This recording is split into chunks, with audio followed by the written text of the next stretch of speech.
예, 이사야 22장입니다. 이사야 22장 1절 14절 오늘은 예, 그것을 만드신 분, 그것을 지으신 분. 이사야 22장 11절 말씀.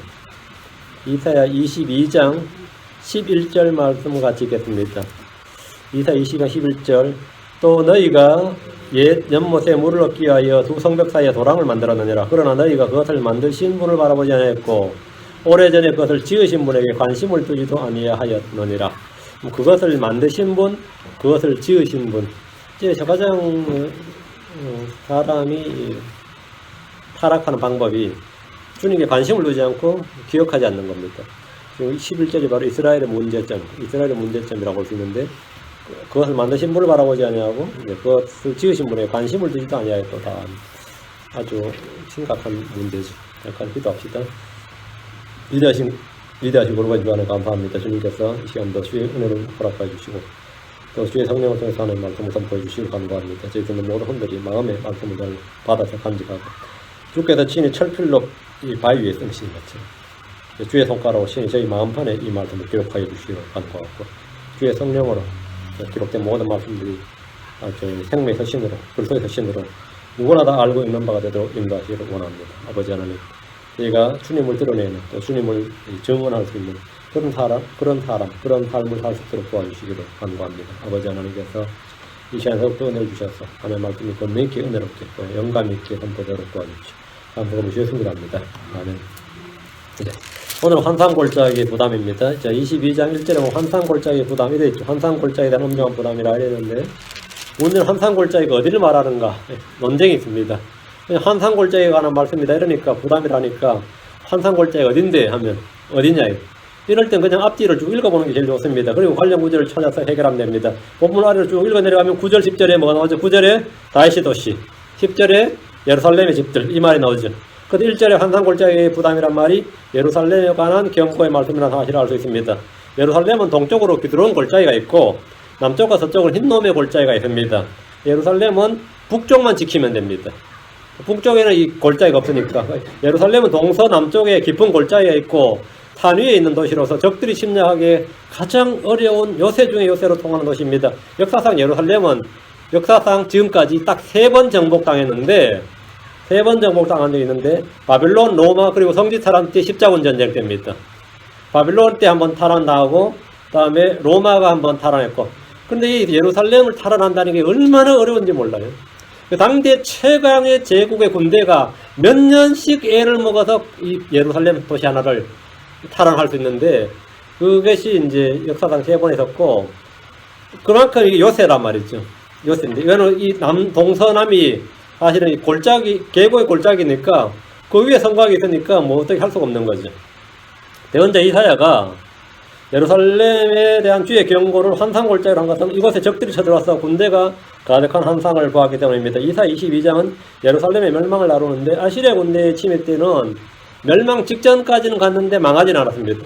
바빌론 군대의 침략 때는 완전히 멸망을 했습니다. 그리고 훗날 로마의 군대가 쳐들어와서 다시 이곳이 한번 멸망하고 그때마다 성전이 불타 없어지는 특이한 게 그때마다 성전이 불타 없어지는 그리고 거기 살던 주민들은 죽거나 모두 흩어지게 됩니다. 예루살렘은 도시가 다윗의 도시라는 이름대로 다윗이 이곳을 왕도로 이스라엘의 수도로 삼아서 왕도니까 당연히 정치 행정의 중심지가 되었고 실로에 있던 성막을 이곳으로 옮겼으니까 종교의 중심지. 그래서 솔로몬이 여기 성전을 세웠으니까 이스라엘의 종교의 중심지가 되었습니다. 솔로몬이 세운 성전은 예루살렘인데 이스라엘의 영원한 수도고 심장이란 예루살렘이 이스라엘의 영원한 수도고 심장이란 사실을 확정을 했고 대언자들이 계속해서 예루살렘에 대해서 대언을 하게 됩니다. 그러면서 예루살렘은 이제 이스라엘과는 불가분에 포기할 수 없는 땅이죠.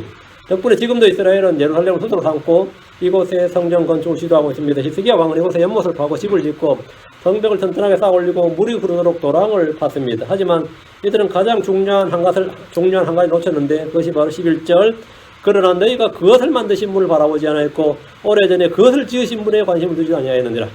예루살렘을 만드신 분, 예루살렘을 지으신 분에 관심을 두지 않았다. 예루살렘을 만들고 지으신 분은 하나님이십니다. 이스라엘을 만드신 분, 지으신 분은 하나님입니다.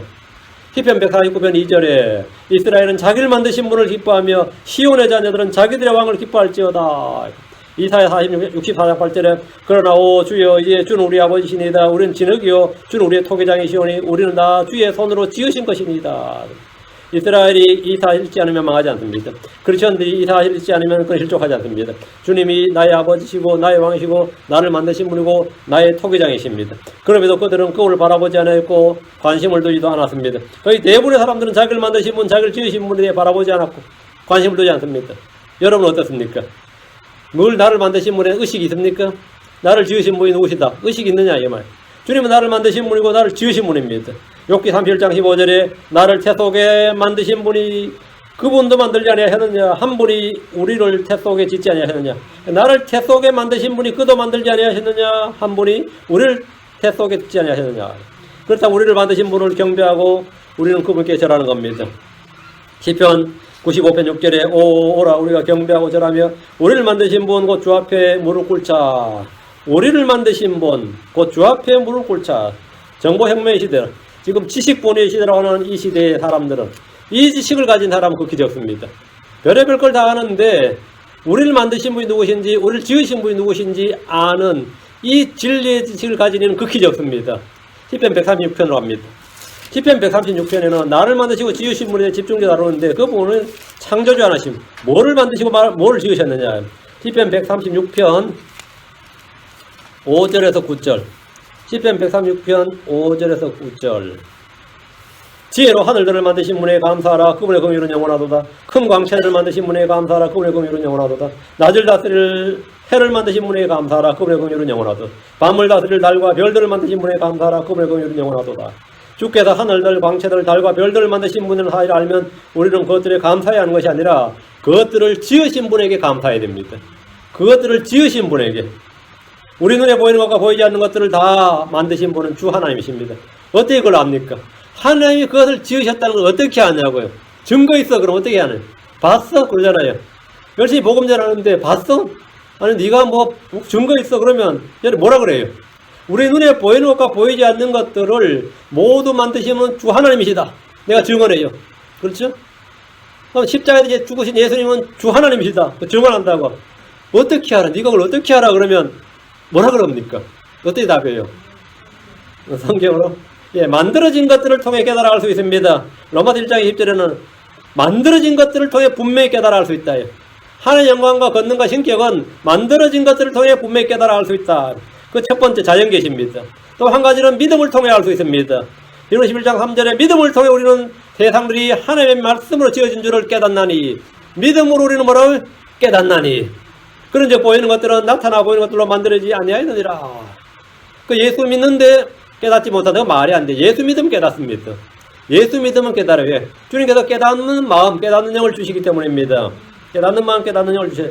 교회 오래 다녔다고 아는 게 아닙니다. 교회 오래 다녔다고 모르는 사람 많아요. 목사를 위해서 구원받지 못한 목사도 많습니다. 설교 잘합니다. 은퇴하고 구원받은 목사도 합니다. 제가 은퇴하고 나서 구원받은 목사도 합니다. 은퇴하고 나서. 그 이제 목회 은퇴하고 나서 어느 날 복음을 알고 진짜 예수님이 구원받은 사람도 있어요.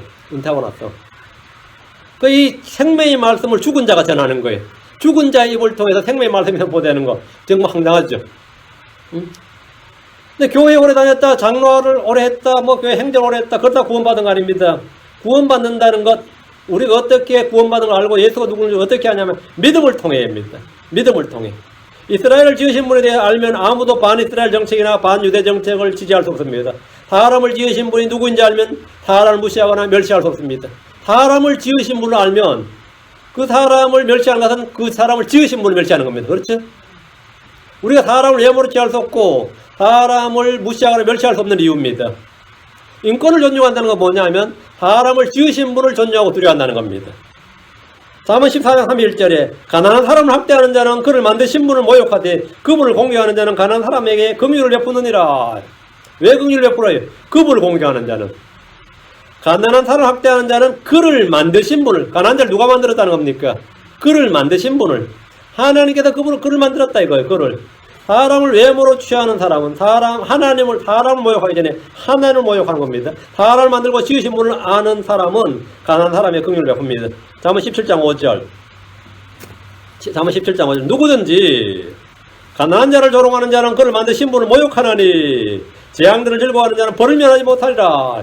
주께서 가난한 자를 학대하거나 모욕하는 것을 금지하신 것은 그들을 만드신 분이 주 하나님 자신이기 때문입니다. 주님은 가난한 자를 만드셨습니다. 부유한 자를 만드셨습니다. 우리같이 정사인을 만드셨어요. 장애인도 만드셨습니다. 눈먼 자도 만드시고 귀 먹은 자도 만드시고 벙어리도 만드셨습니다. 주님이 만드셨습니다. 잠언 20장 2절 부유한 자와 가난한 자가 함께 만나거니와 주는 그들 모두를 만드신 분이시니라. 주는 그들 모두를 만드셨다. 하나님은 장애인들을 만드신 분입니다. 주님은 겉을 지으실 뿐 아니라 속을 지으신 분입니다. 그러나 이스라엘은 그것을 만드신 분을 바라보지 않았고 그것을 지으신 분에게 관심을 갖지 않았습니다. 여러분이 어떤 모습이든지 하나님이 나를 만드셨다. 나를 지으신 분은 뭐래? 하나님이시다. 네가 나를 무시하면 하나님을 무시하는 거다. 하나님 나를 못하는 건 하나님을 못하는 거다. 맞죠? 1절입니다. 하나님 주신 것을 만족하지 못하고 계속 뜯어고치는 사람도 있죠. 자, 이사야 다시 본문 1절로 갑니다. 이사야 20장 1절 한산골짜기에 대한 엄정한 부담이라 무엇이 지금 너를 괴롭게 하기에 내가 전부 다 지붕에 올라갔느냐. 여기가 지붕에 올라갔느냐. 사람이 지붕에 올라가지. 한산골짜기란 예루살렘 둘레에 있는 기드론 골짜기 동쪽, 그죠? 흰놈의 골짜기 서쪽과 남쪽이죠. 그 골짜기를 말하는데 무엇이 지금 너를 괴롭게 하기에 내가 전부 다 지붕에 올라갔느냐. 예루살렘 주민들이 무엇 때문에 다 전부 지붕에 올라갔느냐 묻는 겁니다. 중동지방이나 유대의 건축 구조물로 볼 때 지붕은 평평합니다. 그래서 올라가서 거기서 하는 게 어렵지 않습니다. 여리고 창절 라합은 정탐꾼들을 어디 숨겼죠? 자기 집 지붕으로 데려가 숨겼습니다. 사울은 사무엘의 집 지붕에서 대화했습니다. 삼손은 블레셋 사람들을 멸할 때 그 집에 사람들이 가득해질 뿐 아니라 지붕에도 약 3,000명가량의 남자 여자가 있었다. 지붕에 3,000명이라면 지붕이 뭐예요? 이거 완전 플로어 아니에요, 그죠? 지붕이 거의 지상의 평지와 같은 수준임을 볼 수 있습니다. 다윗의 부하들은 지붕에 올라가서 파수꾼처럼 도시를 보았습니다. 다윗은 지붕 위에서 거들다가 목욕하는 바세바를 보았습니다. 지붕이 뭔지 알겠죠? 복음서에 보면 지붕 위에서 예수님이 계신 곳으로 환자를 달아내린 장면이 있습니다. 베드로는 기도하기 위해서 지붕 위에 올라왔다. 사도행전에 나오죠. 그런데 지금 본문에서 지붕 위로 올라간 사람들은 도시를 살피거나 쉬기 위해서나 놀기 위해서나 또는 기도하기 위해서가 아니고 괴로워서 지붕 위로 올라갔다는 거예요. 무엇이 지금 너를 괴롭게 하기에 괴로운데 지붕에 올라가는 거죠? 기도할래요? 좋지. 기도하러 가면 자랑한 거지. 무엇이 지금 너를 괴롭게 하기에 내가 지금 전부 다 지붕 위에 올라갔느냐. 당시 유대인들이 지붕에서 한 일 중에 하나는 바로 하늘의 군대, 하늘의 여왕에 분양하는 것이었습니다. 예레미야 19장 13절 지붕 위에 올라가서 이제 이 헛짓을 하더라 이거죠. 예레미야 19장 13절 32장 29절 예레미야 19장 13절 그들이 예루살렘의 집들과 유다의 왕들의 집들의 모든 지붕 위에서 하늘의 온 군대에게 분향하고 다른 신들의 음료물을 부었으므로 그 집들이 도벳의 장소같이 더럽혀지리라 하라. 그래서 뭐였다? 하늘의 군대에게 분향하고 1월 성신에게 경배했다면 하늘 해와 달과 별들에게 경배했다 이 말이에요. 이들은 주께 기도하는 것이 아니라 우상들에게 하늘의 군대에게 지금 경배하는 거예요. 괴로운 일이 닥치면 하늘의 군대에 분향을 하는 겁니다. 괴로운 일이 닥치면 막 살려달라고. 예레미야 뒤로 32장 29절 또 이 도시를 대적하여 싸우는 갈레아 사람들이 와서 이 도시에 불을 놓고 이 도시와 집들을 태우리라.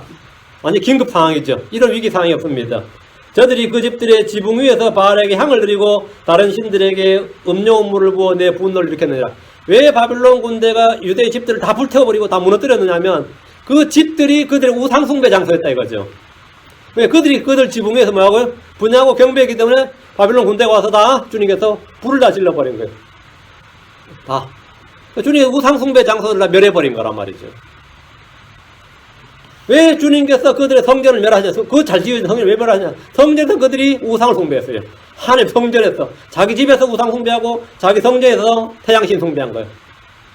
하나님 이들이 지붕 위에서 한 일을 알고 계셨습니다. 그들은 괴로움 때문에 지붕 위로 올라갔지만 사실은 그들이 지붕 위에서 한 일 때문에 그들의 괴로움이 닥친 거예요. 그들은 괴로움 때문에 지붕 위로 올라갔는데 사실은 괴로움 때문에 지붕 위로 올라갔다가 지금 주님은 너희가 지붕 위에서 한 일 때문에 지금 괴로움이 온 거다 이 말이에요. 괴로운 거다. 그렇죠? 2절로 갑니다. 다시 이사야로 와서 22장 2절 소동으로 가득하며 소란한 도시 곧 기뻐하는 도시여 죽임을 당한 내 사람들은 칼에도 죽지 아니하고 전쟁에서도 파마하지 아니하였느니라. 그럼 뭘로 죽은 거예요? 소동으로 가득하며 소란한 도시이며 기뻐하는 도시란 말은 이들의 타락상을 보여주는 겁니다. 주의 성전이 있는 예루살렘은 세상 어느 도시보다도 극히 보수적이고 극히 종교적이고 극도로 경건하고 율법에 투철한 그런 도시여야 마땅하겠지만 왜? 제사장이 늘 상주하고 있고 그렇죠? 늘 순례객들이 와서 희생 건물들이 가니까 예루살렘이라는 도시는 뭐 지상의 최고의 뭡니까? 극보수 그리고 최고의 뭐 종교적이고 경건한 도시여야 그 당연한 거 아니에요. 한국 같으면 그래도 한국의 안동에 가면 안동이라는 곳에 가면 아직도 유교 풍습이 굉장히 강하게 남아있어요. 안동이라는 도시는 그 세계 도산서원이 있고 그 뭐 하여튼 거기 그런 교육을 조선 500년 동안 그걸 굉장히 많이 받아서 그 사람들 그런 게 굉장히 강해요. 그래가지고 내가 뭐 내가 윤씨인데 어느 윤씨 뭐 종갓집입니다 그러면 어른 나보다 훨씬 더 나이 많은 어른도 자리 다 비켜주고 여기 앉으시라 그런 지금 현재도 그런 도시예요. 내가 뭐 어느 성시에 뭐 그 안동건 씨들이 있거든요. 안동건 씨의 이거 종갓집입니다 그러면 그 집 애들 그냥 무조건 제일 상성으로 가요. 안동이라는 도시는 그런 도시예요. 그 별거 아닌데도 그렇단 말이에요. 그럼 예루살렘 같으면 어떻게 될 것 같아요? 거기 주의 성전이 있고 그렇다면 뭐 무조건 뭐 거기 사는 사람 자체가 원래 종교적인 분위기가 풍겨 이래야 정상인데 와서 보니까 전혀 그렇지 않다 이거죠. 예루살렘은 도시에 딱 와서 보면 세상 어느 도시보다 보수적이고 종교적이고 경건하고 뭐 율법 다 헛소리다 이거죠. 거기는 보니까 소동으로 가득하고 소란하는 도시고 기뻐하는 도시라는데 이것은 마치 노아의 때에 있었던 바빌론 같은 노아의 때의 바빌론 같은 그런 도시 소돔과 같은 도시란 말이죠. 기뻐하는 도시란 말은 주의 기쁨이나 즐거움이 아니고 먹고 마시고 즐기며 시집가고 장가가는 일로 인한 기쁨을 말합니다. 예루살렘은 전국에서 성전 예배를 오는 사람들로 늘 붐볐고 명절 때는 도시가 완전히 가득 찼습니다. 이 말은 뭐죠? 사람이 가득 찼다는 말은 덕분에 상업이 발달했고 풍족했습니다. 예루살렘 사람들은 가난할 이유가 없어요. 그냥 집 한 채만 있으면 민박 나도 됩니다. 왜? 1년에 몇 차례씩 전국에서 해외에서까지 옵니다. 지중해 연안에 있는 유대인은 다 옵니다. 그 어느 도시보다도 경제 사정이 좋았고 불경기도 없었습니다. 그런 예루살렘이 죽은 시체들로 넘치게 됐다 이거예요. 그런데 칼에 죽지도 않고 전쟁에서 사망하지 않았는데 왜 예루살렘이 시체가 가득하냐. 뭘로 죽은 겁니까? 기근과 역병으로 죽었어요. 기근과 역병으로. 예루살렘은 산 위에 있는 난공불락 요새와 같은 도시라 했지. 그러다 보니까 적들은 쳐들어와도 곧바로 공격을 하지 못합니다. 그래서 쓰는 전법이 뭐냐면 몇 달이고 몇 년이고 굶어 죽이려고 포위를 하는 거예요. 밖으로만 못 나오게 하는 거예요. 밖으로만. 그러다 보니까 안에 있는 사람들은 굶어 죽는 거예요. 주전 586년에 바빌론이 포위했을 때 이들에게 일어난 일입니다. 열왕기하 25장 1절 3절에 보면 시드기야 왕 때죠. 그의 통치 제9년 10월 곧 그 달 10일에 바벨론 왕 느부갓네살이 자기 온 군대를 건드리고 예루살렘을 치러 와서 그것을 향해 진을 치고 와서 바벨론 왕 느부갓네살이 와서 바로 공격을 못하고 그냥 진을 치고 있는 거예요. 그것을 치려고 사방으로 요새들을 쌓으며 그 도시가 시드기야 왕의 제11년까지 포위되었으며 9년에 와서 11년 9년 10월에 와서 11년 왕 11년까지 포위가 되었으며 10월 9일에 그 도시에 기근이 심하여 그 땅의 백성을 위한 빵이 없더라. 완전 포위가 돼서 밖으로 못 나오고 안으로 물건도 못 들어오고 못 나오니까 기근이 심해지고 그 땅의 백성을 위한 빵이 없더라. 빵이 없었다는 것은 굶어 죽었다는 말입니다. 그러다 보면 이제 역병이 도는 거고 이 사건 훗날 로마의 침공 때도 똑같이 재현됩니다. 로마도 똑같은 방식을 썼어요.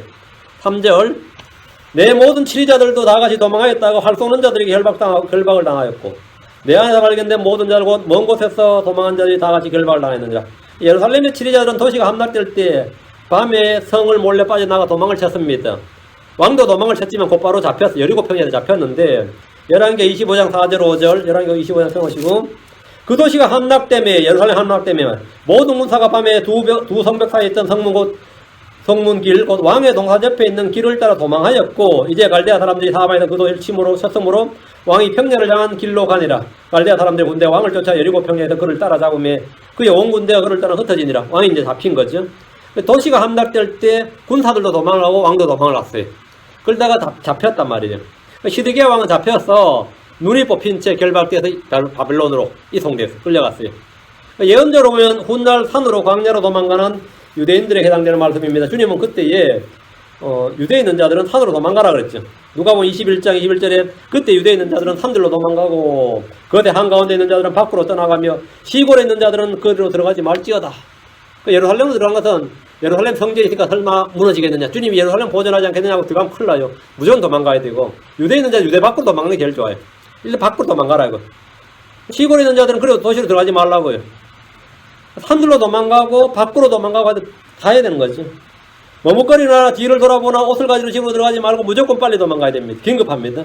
그러나 도망하는 자들 중에도 많은 이들이 잡히게 됩니다. 4절 이사야 12장 4절 그러므로 내가 말하기를 나를 쳐다보지 말라 내가 몹시 슬피 울리라 내 백성의 딸이 노략을 당하였으니 나를 위로하려고 애쓰지 말라 하노라. 대언자 이사야 자신을 말한 거죠. 대언자 이사야가 말하기를 나를 쳐다보지 말라 내가 몹시 슬피 울리라. 이사야는 환상을 통해 예루살렘 미래를 보았고 다가올 일들을 봤습니다. 자기 민족이 당할 고난을 미리 본 겁니다. 그 장면을 다 보았다면 슬피 울지 않을 수가 없는 거예요. 이 4절이 안 나올 수가 없죠. 내 백성의 딸이 노략을 당하였으니 나를 위로하려고 애쓰지 말라 했노라. 그 내 백성의 딸이 이 말은 유대인들이죠. 노략을 당하였다면 대언자 이사야는 자신의 우는 모습을 보여주지 않으려 했고 그 나를 보지 말라고 했죠. 위로하는 자들에게 위로하려고 애쓰지 말라고요. 그건 아무리 위로가 안 되는 거죠. 예레미야도 주의 말씀을 통해 이 일을 예언하며 하염시 울었습니다.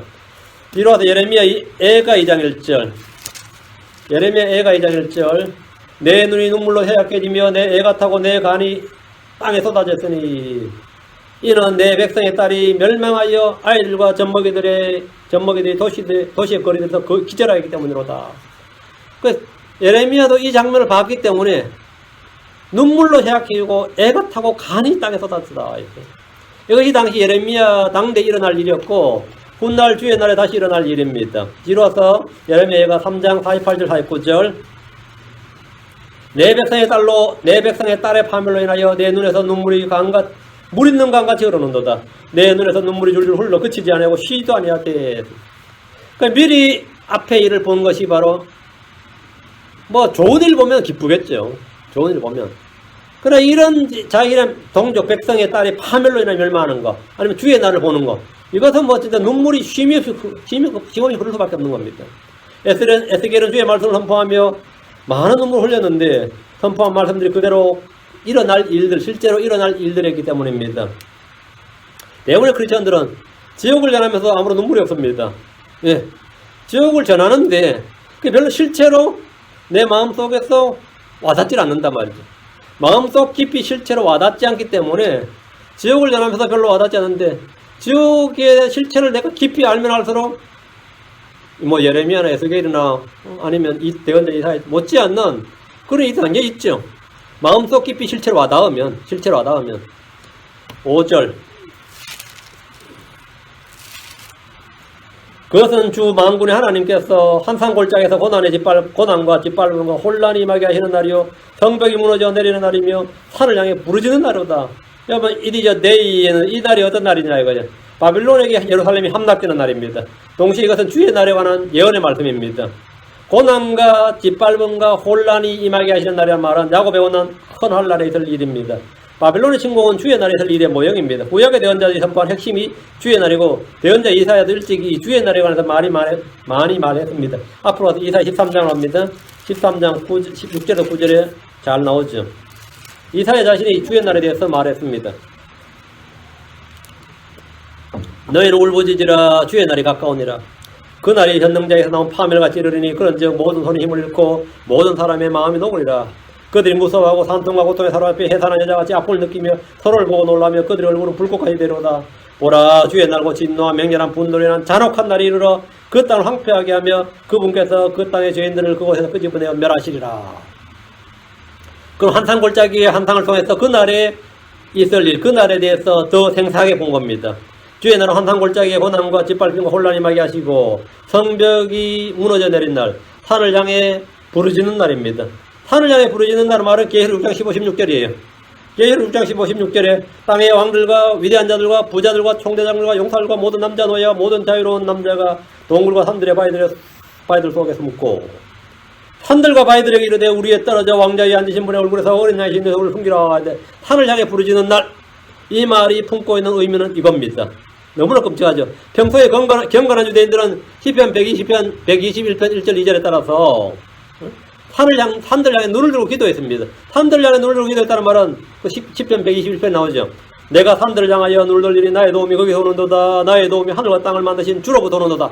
거기 예루살렘 성전산, 예루살렘이 모리아산도 있고 성전산도 있고 올리브산도 있고 산이 많습니다. 그 예루살렘이 산 7개예요. 근데 그 산에 그 산들을 향해 그 성전산을 향해서 눈을 들고 기도한단 말이에요. 왜? 나의 도움의 하늘과 땅을 만드신 주. 이게 그들의 평소의 모습, 경건한 그리스도인의 모습인, 경건한 유대인의 모습인데, 그러나 성벽이 무너지는 날, 예루살렘의 성전이 무너지는 날은 뭐예요? 거기를 보고 기도하는 게 아니죠. 고난과 뒷발과 혼란이 많은 그날에 그들은 산을 향해 부르짖는데, 그는 기도하기 부르짖는 날 말이 아니고, 우리의 덮치라 이거예요. 우리를 죽여달라는 겁니다. 이건 얼마나 급제한 날이냐 이거죠. 이사 26절, 엘람은 사람들 태운 병과 마병들과 더불어 화살통을 메웠고 기르는 방패를 드러냈으니, 엘람은 페르시아입니다. 기르하면 메대예요. 엘람은 페르시아, 기르는 메대인데 페르시아 사람들이 바빌론 군대에 포함되어 있었고 그들은 기병대로 활동하며 궁수로 활약했습니다. 기르가 방패를 드러냈다. 이 말은 성위의 공격을 다 막아냈다는 거예요. 그 예루살렘 성벽이 워낙 높고 요새이기 때문에 위에서 공격하면 아래에 있는 사람들은 다 죽어야 되는데, 기르는 방패를 드러냈으니 말은 유대의 공격이 먹히질 않더라 이거죠. 그 아래서 먹히고 태각을 해야 되는데 전혀 먹히질 않아. 그러니까 기르는 방패를 드러내었다 이 말은 성위의 공격을 다 막아내었다 이 말이에요. 그러니까 예루살렘은 지리적으로 높은 곳에 있었기 때문에 전쟁 때 절대적으로 유리한 위치에 싸웠지만 기르의 방패를 뚫지를 못했다. 기르의 방패를 부수질 못했습니다. 그러니까 어떻게 되는 거죠? 적에게 피해를 못 주는 거예요. 적에게. 7절, 병거들이 너희 가장 좋은 골짜기에 가득하고 마병들이 성문에서 전열을 갖추으리라. 병거들이 너희 가장 좋은 골짜기에 가득하고, 이 골짜기에 벌써 적들이 가득히 찼고 말이죠. 마병들이 성문에 진열을 갖추리라. 예루살렘 동쪽에 있는 기르 골짜기, 서쪽과 남쪽으로 둘러있는 흰도미 골짜기에 병거들이 가득했다는 겁니다. 원래 예루살렘은 이 골짜기들로 둘러싸인 덕에 북쪽만 잘 방어하면 충분했는데 이 골짜기에 병거들이 가득하고 마병들이 전열을 갖추었습니다. 아시리아의 사네립이 그런 적이 있었지만 그때는 주의 천사가 아시리아를 멸해주셨고 예루살렘을 구출하셨습니다. 바빌론의 군대 공격에서도 또 한 번의 기적이, 또 한 번 그런 주의 은혜가 있길, 그런 구출이 있기를 바랬는데 이번에는 없었어요. 아시리아 사네립 때 있었는데 바빌론에 느부갓네살 때도 또 그렇게 있으면 되는데 이번에는 그 일이 없었단 말이죠. 아침에 일어나보니 바빌론 군대 다 죽었다는 것도요. 너무 좋지. 또 한 번의 기적이고 이거는 forever. 예루살렘을 치는 놈들은 다 이렇게 죽는다게 되는데 바빌론은 겉뒤 쳤습니다. 왜? 그들이 주를 버렸기 때문입니다. 주의 능력이 변한 게 아니고 그들이 주를 버렸기 때문에. 8절, 이사 22장 8절, 그가 유다의 덮은 것을 벗김에 그날에 내가 숲의 나무로 만든 집에 병기를 보았노라. 8절부터 14절은 문단이 바뀝니다. 문단이 바뀌면서 아시리아의 사네립이 유다를 공격한 일을 다루고 있습니다. 그날에란 말은 여기 나온 역사의 사건을 주의 날에 관한 예언의 사건으로 보는 겁니다. 사네립은 그 아시리아 사람인 적그리스도의 모형입니다. 그가 유다의 덮은 것을 벗김에란 말은 주 하나님께서 유다의 실체를 드러내 보여주셨다는 말씀입니다. 유다는 적들 앞에서 한없이 약했습니다. 그들의 힘은 보잘것없었고 아시리아 군대의 랍사게가 하는 모욕을 다 듣고 있어야만 했습니다. 여기다 그를 사네립으로 보면 하나님께서 사네립을 써서 유다를 벗겼다고 보면 사네립이 유다의 약점을 드러내었다 이 말입니다. 지금 8절에 그날에 내가 숲의 나무로 만든 집에 병기를 보았노라 했는데 이것은 솔로몬이 건축한 집인데 레바논의 나무로 만든 집입니다.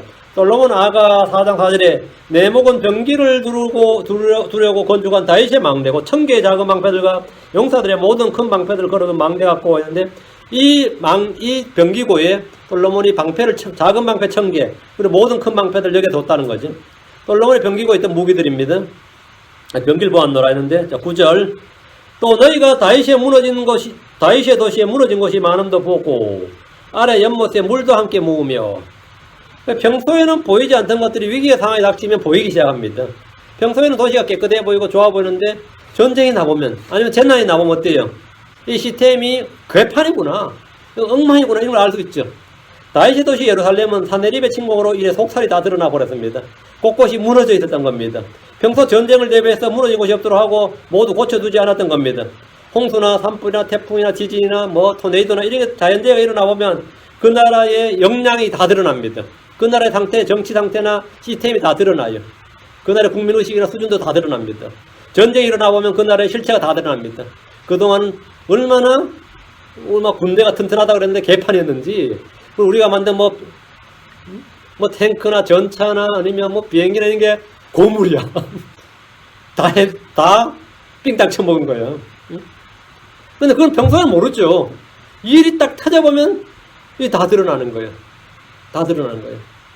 철모가 말이죠. 그냥 평소에는 그 철모가 총알을 막을 줄 알았는데 가보니까 그냥 펑펑 뚫려. 어때요? 그러니까 이런 위기를 닥쳐보면 그 나라의 모습이 다 드러나요. 그건 솔로몬의 병거 창고를 보았고 다윗의 도시에 무너진 것이 많음도 봤습니다. 전쟁 때 무너진 성벽은 더 이상 성벽을 할 수가 없습니다. 무너진 성벽은 벽이 아니에요. 아래 연못의 물도 함께 모으면 돼. 이 연못과 수로는 히스기야의 터널이라 그래가지고 히스기야가 만든 겁니다. 도시가 포위당했을 때 물이 없으면 견딜 수가 없기 때문에 밖에서 물을 끌어오는 공사를 했는데 이것은 지금 봐도 대단한 작품이에요. 이 지금 건축 공법으로 봐도 이건 정말 그 기적에 가까운 공법입니다. 밖에서 수로를 발견해서 막지 못하도록 지하로 수로를 연결했습니다. 11개 20장 20절 보시죠. 11개 20장 20절 보면 성지순례 가면 여기를 한번 들리게 되는데 요즘 얼마인지 모르겠는데 얼마라고 적혀있던 봤는데 11개 20장 20절 히스기야의 나머지 행적과 그의 모든 권력과 또 그가 연못과 수로를 만들어 물을 도시 안으로 끌어들인 일은 여기 그가 연못과 수로를 만들어 물을 도시 안으로 끌어들인 일은 유다 왕들의 엽대기책에 기록되어 있지 아니하냐. 그러니까 히스기야의 토목공사 중에 하나가 뭐냐면 예루살렘 성벽 안으로 수로를 끌어오는 거였습니다. 근데 예루살렘 안으로 수로를 끌어오는 게 왜 힘드냐면 낮은 곳에 있는 우물을 높은 곳으로 끌어와야 돼요. 성벽 밖에 낮은 곳, 생각을 해보면 낮은 곳에 있는 연못을 높은 곳으로 끌어와야 된다고. 근데 이게 웬만한 공포로 가능한 일이 아니단 말이죠. 요즘 전 모터를 쓰는 것도 아니고. 그것도 힘든데, 그 예루살렘 그게 완전 이 바위입니다, 그게. 이 바위를 뚫고 수로를 만드는 거예요. 바위를 뚫고. 근데 조그만 바위가 아니라, 사람이 그 속으로 왔다 갔다 할 수 있는 넓은 바위, 넓은 수로입니다. 그 지금도 성지순례 가면 거기는 한번 들어갔다 나올 수 있는데 충분히 왔다 갔다 할 수 있습니다. 이 수로를 바위를 뚫어가지고 만들어낸 거예요. 그 예루살렘의 주위가 험난한 산과 언덕으로 둘러싸여 있는 데다가 시온산 자체도 동서남 세 방향으로 깊은 절벽으로 주위 계곡과 분리되어 있었습니다. 말 그대로 천의 요새를 할 수 있는데 지형적 이점이 있었건 좋은데 얼마나 이 지형적 이점이 좋았냐면 다윗이 이제 여부스 족속 여기 살았죠. 다윗이 여부스 족속을 물리치고 이제 다윗의 도시가 됐는데 다윗이 여부스 족속을 물리치고 이 예루살렘을 정복할 때 여부스 족속이 다윗한테 뭐라 그랬냐면 군대를 끌고 오니까 눈먼 자와 다리 저는 자더라도 너희들 다 막을 수 있다 그랬어요. 그 예루살렘에서 눈먼 자와 다리 저는 자도 상대방의 정예 병사를 겉들이 물리친다는 거예요. 그 정도로 지형적 이점이 좋았던 거죠. 그 다윗이 이곳을 공격할 때 이곳에 있던 여부스 족속이 다윗한테 한 말이 뭐냐면 사무엘하 5장 6절이죠. 사무엘하 5장 6절 한번 보시죠. 눈먼 자와 다리 저는 자도 너희한테 이긴다 이거예요. 그래서 괜히 헛힘 쓰지 말라. 사무엘하 5장 6절 왕과 그의 사람들이 예루살렘으로 가서 그 땅의 거주민들이 여부스 족속에 이르매 그들이 다윗에게 말하 이르되 내가 눈먼 자와 다리 저는 자를 없애지 아니하면 여기로 들어오지 못하리라. 이게 뭔 말 같아요? 다윗과 다윗군데 이게 내가 눈먼 자와 다리 저는 자를 없애지 아니하면 여기로 들어오지 못하리 아니라 그들은 다윗이 여기로 들어오지 못할 줄로 생각했더라. 그러니까 여부스 족속은 정예 군대를 내세우지 않고 눈먼 자와 다리 저는 자 지키게 할 테니까 한번 그들 죽이고 들어와 봐라 이 말입니다. 눈먼 자와 다리 저는 자 세워둘 테니까 다윗 네가 그들 죽이지 않고 못 들어온다. 그들조차도 못 죽일 것이다. 그만큼 이 예루살렘이란 성곽이 진짜 천의 요새였다 이 말이죠. 여부스 족속은 소경과 다리 저는 자로도 능히 다윗의 군대를 막을 수 있다는 말입니다. 그런데 이런 예루살렘이 치명적인 약점이 하나 있었는데 그 물이었습니다. 예루살렘이라는 도시 자체는 물이 부족하지 않아요. 문제는 전쟁이 났을 때예요. 성벽 아닌 문제입니다. 도시는 산 위에 있는데 샘은 산 바닥에 있었습니다. 이 샘을 막아버리면 물이 없으면 못 사는 거잖아요. 히스기야는 예루살렘의 이 물 문제를 해결하기 위해서 지하로 눈에 보이면 안 되죠. 눈에 보이면 밖에 막아버리고 끝나니까 비밀 지하 수로를 하나 만드는 거예요. 비밀 지하 수로는 밖에서 봐도 이게 도저히 알 수가 없는. 그래서 이 산바닥에 있는 도시는 산에 있고 샘은 바닥에 있는데 이 물 문제를 해결하기 위해서 실로암의 저수지를 만들고 기혼샘에 있는 물을 예루살렘 성밑을 통과해서 곳에 이런 수로 터널을 뚫었어요. 무려 길이가 320m고요. 지하 터널을 뚫었는데 안정적으로 예루살렘 성벽 안으로 물을 공급한 겁니다. 이거는 굉장한 사건이었습니다. 역대기야 32장 32절에 보면 바로 이 히스기야가 또 기혼의 위 물줄기를 막아 그것을 곱게 아래로 다윗의 도시 서쪽으로 가게 했더라. 그 기혼샘에 물줄기를 틀은 거예요. 그 히스기야가 자기의 모든 일을 형통하였더라 했는데 고고학적으로도 실로암 터널벽에 이 공사에 대한 기록이 있습니다. 그 비문에 보면 인부들이 동서양쪽에서 작업을 해서 어떻게 그쪽을 뚫었냐면 이쪽과 저쪽에서 같이 작업을 했는데 지금처럼 GPS가 있는 것도 아니고 말이죠. 바위를 뚫고 들어가는데 인부들은 서로를 바위니까 정을 찍으면 소리가 날 거 아니에요. 서로가 소리 나는 곳을 향해서 무조건 정을 찍었다는 거예요. 소리가 나는 곳을 향해서 서로 또 정을 찍어서 정이 쪼는 곳을 향해서 계속 쪼니까 물이 관통했다. 이렇게 빗물이 적혀 있어요. 그 S자형으로 이 터널이 뚫린 겁니다. 그 서로가 중간에 만나버린 거예요. 그 물이 통했다 이거예요. 10절입니다. 또 예루살렘의 집들도 세고 그 집들을 서로 성벽을 견고하게 하며, 이거 히스기야의 업적이죠. 히스기야는 예루살렘의 집들을 새로 짓고 성벽을 견고하게 했습니다. 이것은 아시리아를 물리친 이후입니다. 전쟁에서 승리로 히스기야는 부자가 되었습니다.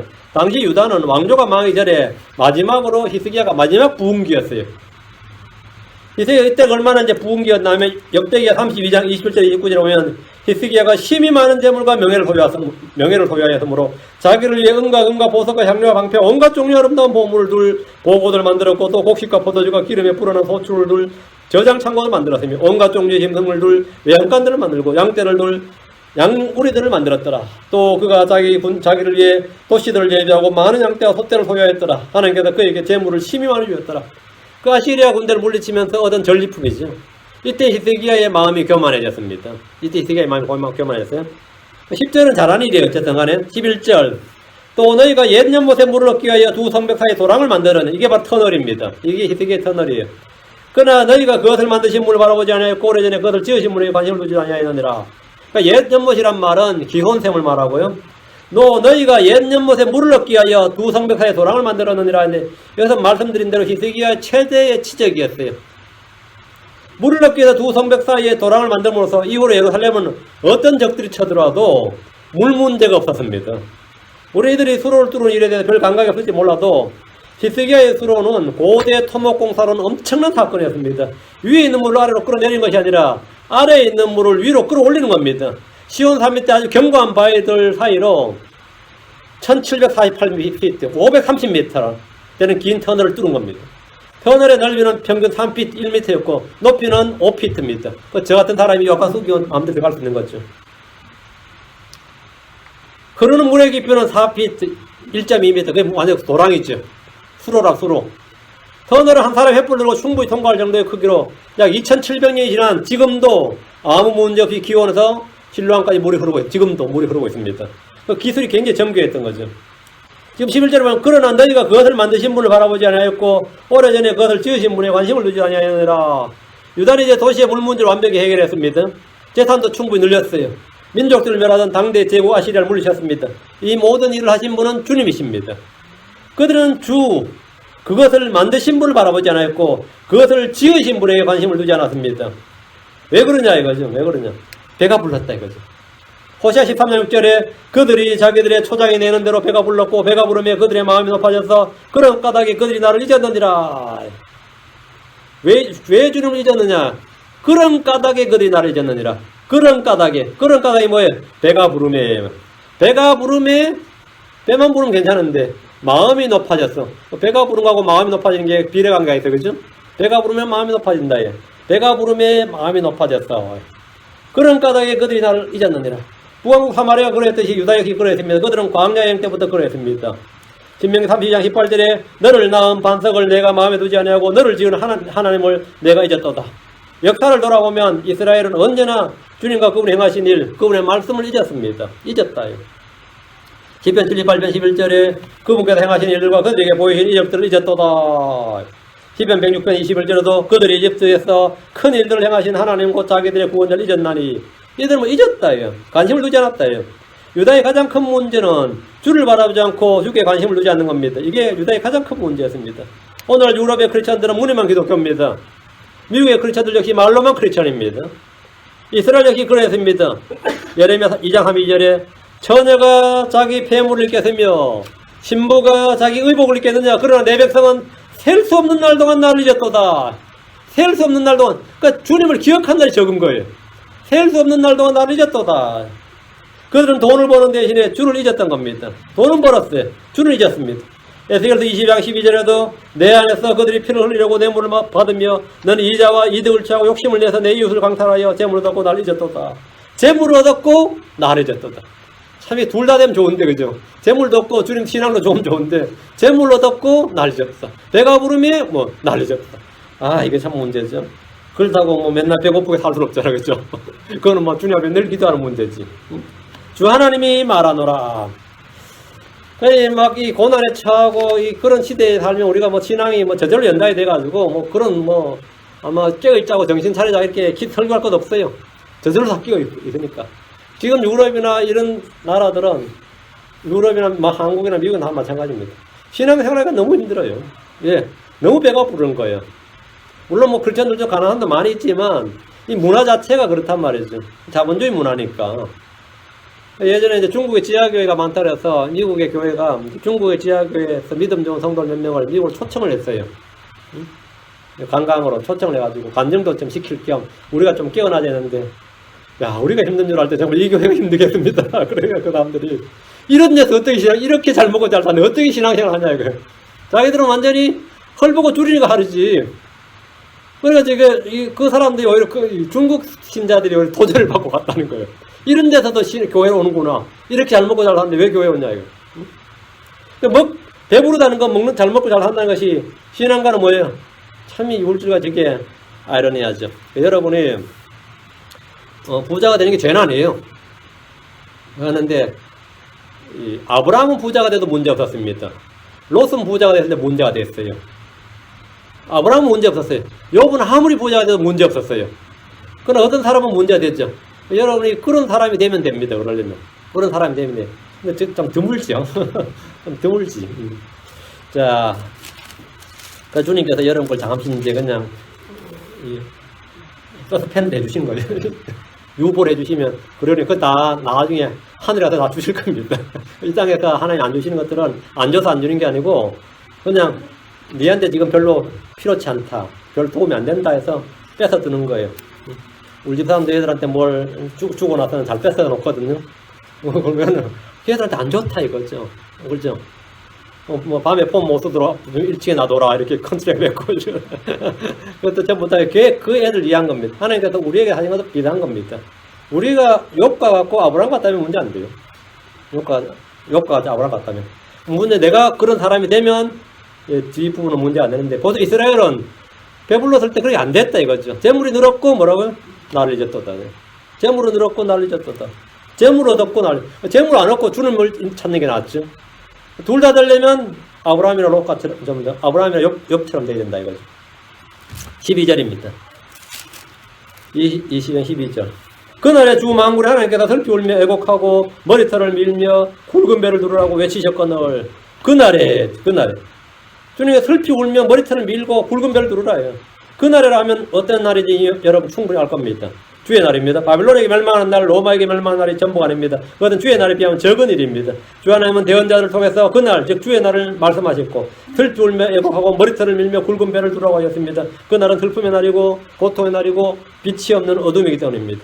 13절 보라 너희가 기뻐하며 즐거워하여 소를 잡고 양을 죽여 고기를 먹으며 포도주를 마시면서 내일 우리가 죽으리니 먹고 마시지 않은도다. 내일 우리가 죽으리니 먹고 마시지 않은도다. 여기 어디서 읽어본 것 같죠? 고린도서 15장 부활장에 이게 나오는데 바울사도가 이 구절 인용한 겁니다. 요것만 인용한 거죠. 이 사람들은 뭐가 없었던 거죠? 내일이 없었어요. 내일 우리가 죽을 테니 내일 우리가 죽으리니 먹고 마시지 않은도다. 예루살렘은 작은 승리에 취해버렸습니다. 그러나 아시리아의 침략돼 있었던 주의 구원이 앞으로도 항상 있을 줄로 생각했습니다. 주의 성전이 있는 예루살렘은 멸망하지 않을 것이라고 생각했던 겁니다. 그들은 기뻐하며 즐거워하여 소를 잡고 양을 죽여 고기를 먹으며 포도주를 마셨습니다. 아무 걱정이 없었습니다. 대언자들이 다가올 재앙과 멸망과 심판에 대해 경고하면 도리어 매국론이 반역자로 몰아서 가두거나 죽여버렸습니다. 이들은 내일 우리가 죽으리니 먹고 마시자 했는데 방탕한 쾌락주의입니다. 부활장에서 고린도전 15장에서 사도 바울은 우리에게 부활이 없다면 이러한 삶을 살 것이라고 했습니다. 고린도전 15장 32절에 만일 죽은 자들이 일어나지 아니한다면 그것이 내게 무슨 유익을 주겠느냐? 내일 우리가 죽을 테니 우리가 먹고 마시자. 내일 우리가 죽을 테니 먹고 마시자. 하나님 믿는 사람들이 이 땅에서의 삶이 전부 아닙니다. 우리에게는 내일이 있습니다. 우리에게는 부활이 있고 다가온 세상이 있고 심판이 있습니다. 우리는 모두 주님 앞에서 회개복을 해야 됩니다. 우리는 우리가 행한 대로 심판을 받게 됩니다. 먹고 마시며 즐기는 육신의 삶이 아니라 성령을 따라 절제의 삶을 살아야 되는 이유입니다. 내일 죽으면 내일 죽는다고 끝이 아니다. 죽음 이후에 뭐가 있다고? 심판이 있다. 한 번 죽는 사람들이 정해진 것이고 그 이후에는 뭐 있다? 심판이 있다. 심판이 있다. 우리는 모두 주님 앞에서 자신의 삶을 우리가 한 일들을 회개보고 있는 말이죠. 14절 만군의 주께서 내 귀에 계시하여 이르시되 차오로 너희가 죽을 때까지 이 불법으로부터 깨끗하게 되지 못하리라. 주 만군의 하나님 말하노라 하셨느니라. 아, 이거 엄청난 말씀이죠. 죽을 때까지, 참으로 너희가 죽을 때까지. 내일 우리가 죽으리 먹고 마시자 했으니까 오케이. 그러면 네가 죽을 때까지 깨끗하게 되지 못한다. 이들은 방탕한 삶에 대해 만군의 주께서 대언자 이사야의 귀에 계시의 말씀을 들려주셨습니다. 참으로 너희가 죽을 때까지 이 불법으로부터 깨끗하게 되지 못하리라. 주 만군의 하나님 말하노라. 주를 찾지 않고 그분에 대하여 관심을 받지 않았기 때문에 죄를 시인하고 회개할 일이 없었던 겁니다. 죄를 시인하고 회개할 일이 없었기 때문에 당연히 깨끗하게 되지 못한 거죠. 삶은 점점 더 방탕으로 흘러갔습니다. 먹을 건 많았습니다. 이제는 뭐 걱정이 없었습니다. 죽을 때까지 죄 가운데 살다가 죄 가운데 죽음으로써 불법으로부터 깨끗하게 되지 못한 겁니다. 끔찍한 일이지만 어쨌든 그렇게 됐습니다. 결과적으로 여기까지 하고 15절부터는 주 하나의 말씀인데 다음 시간에 하겠습니다. 15절부터는 다음 시간에 하겠습니다. 가장 중요한 것은 어떤 일 가운데서도 그것을 만드신 분, 그것을 지으신 분을 잊지 말라는 겁니다. 그것을 만드신 분에 관심을 두고 그것을 지으신 분을 잊지 말라. 이것이 오늘 말씀입니다. 이스라엘이 지금 유다가 지금 문제가 바로 그 점이었습니다. 별의별 일을 다 겪었는데 가장 큰 원인, 가장 근본적인 이유는 딱 하나입니다.